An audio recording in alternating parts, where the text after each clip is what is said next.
In this video, I'll be talking about seeking investors in an emerging or developing economy. The first strategy that I want to talk about is to not need investors in the first place.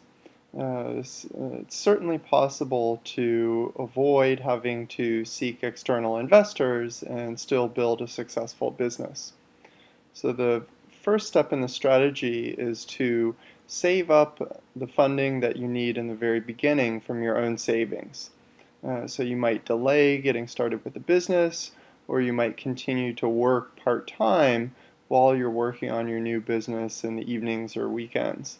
And this will allow you to fund a good portion of your business from your personal savings in the beginning. Second strategy here is to choose your co-founders carefully and to pick co-founders who have also managed to save up some significant funds that they can then invest in the business as well. So having a larger co-founding team and choosing co-founders who can invest in the business is a great strategy as well. Third strategy here I'm going to spend a few minutes talking about in a moment is to bootstrap the business through generating your own revenues. And then the final strategy is to raise funding from friends and family. In terms of bootstrapping, the first thing to consider is to choose an entrepreneurial opportunity or an industry where bootstrapping is feasible. So this is going to be an opportunity where the initial costs are quite low and where there's a high willingness to pay by customers.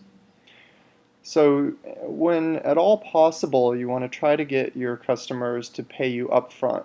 If there's a choice or an ability to negotiate between having your customers pay you at the end or to pay you up front before work is done, you want to always negotiate for being paid up front. This is going to really help your cash flow when you're bootstrapping. And the next thing is that you want to take every opportunity to keep your costs very low. It's much easier to bootstrap when you have very low fixed costs and very low variable ongoing costs in your business. Another strategy is to try to find large company partners. Large companies, they might be an actual partner, they might be a customer. You can sometimes negotiate with them to get them to fund part of your business or to get them to help with some key resources to help keep your costs down. So the second strategy, if you can't completely bootstrap on your own and the personal savings of your co-founders and yourself are not sufficient, is to approach wealthy individuals. So these are sometimes called angel investors. These are high net worth individuals. And so the first step is to identify some of these wealthy individuals, and you want to particularly look for those that have made money in your industry or in a related industry, because they're going to have the contacts and the experience to be able to help you with your business. Second step is to calculate how much funding you need to either become profitable or to make it to the next milestone. The third step is to calculate the payback period for the investor's investment and determine how much profit you need to provide them in order for them to be willing to invest. And finally, step 4 is to get a warm introduction from a trusted friend of the investor. So step 5 is the pitch. You want to create a short, well-polished pitch for the investor, and you want to make sure to include the following information. You want to include how much money you're seeking to raise, what the primary purpose the money will be used for. It might be marketing, expanding the business, buying equipment. You want to figure out how much money the investor can expect to make out of this and over what time period. And then finally, you want to be clear about how the investor will get their money back exactly. So it's important to understand the investor's mindset. The investor is most interested in 3 things: how much money you're looking for from them, how much money they can expect to make from this investment, and how many years it will be before they get their money back, plus their profit. The investor is looking at a number of different investment opportunities. They might be looking at other startups to invest in, but they also might be looking at public stocks or at real estate to invest in. And so you want to provide a favorable return or profit for the investor with as short of a payback period as possible in order to be competitive with these other possible investments that they're looking at. So the returns to the investor. So from the investor's point of view, they're taking a risk of losing the money that they invest in you. And in exchange for taking this risk of losing their money, the investor wants to earn a profit in addition to getting their money back. So you might say something like, we plan to return 4 times your money in the next 3 to 5 years. The more risky your business is, and the longer that payback period, the higher the profit you're going to have to offer to the investor in order to get them to part with their money. So in emerging economies, often investors receive dividends at the end of the year. Dividends are basically a percentage of the company's profits. And the level of dividends, as I mentioned a moment ago, depends on how much they invested and the payback time period. In developed economies, on the other hand, investors typically earn their returns when there's an acquisition of the company or when the company files for an initial public offering on the stock market. So again, the returns must be competitive with our other investments. So in a developed economy like the US, the investor might be looking at investing in real estate or investing in public stocks as an alternative to investing in your company. In the case of investing in public stocks, the returns over the long term are typically 8 to 10% per year.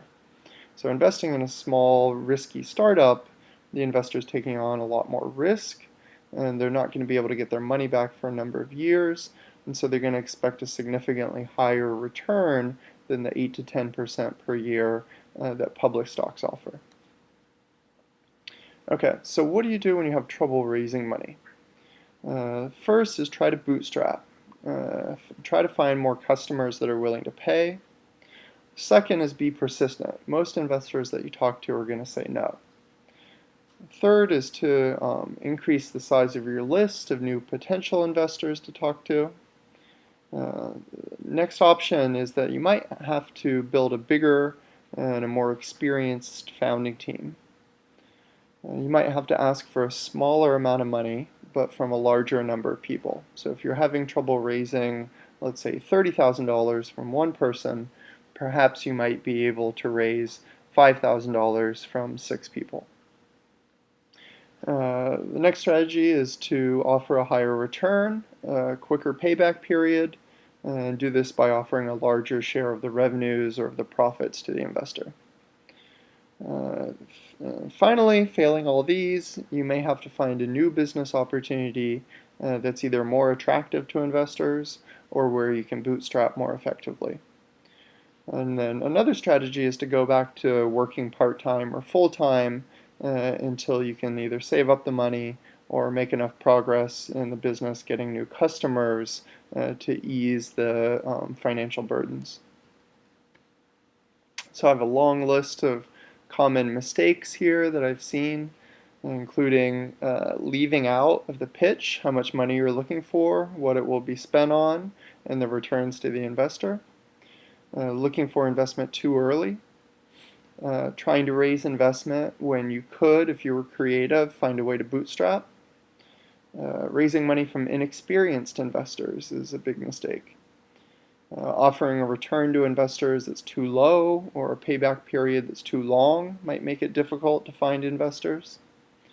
Often entrepreneurs will make the mistake of not practicing their investment pitch enough times to make it smooth and to cover all of the important information. You should be well practiced in answering common questions. So another common mistake is stumbling when an investor asks an important question about the business. And then finally, the biggest mistake, because it hurts your reputation, is not being entirely honest or transparent with your investors. There's also a long list of ways to succeed in raising money. The first, maybe obviously, is not to need their money in the first place. Investors love to invest in businesses that are already profitable or close to profitability. Build up a large customer base of paying customers, or customers that are committed to paying once the product is developed. This goes a long way to convince investors. Have a big network of close colleagues and friends who you've worked with in the past and who have made money in the industry. That way you know a lot of potential investors. Have a strong founding team with a track record of success. Practice your investment pitch many times. You might explore potential sources of government funding. And then finally, most importantly, make a lot of progress in building the product and in building the business, and getting customers. You want to, while you're doing this, closely track your costs per user and your revenues.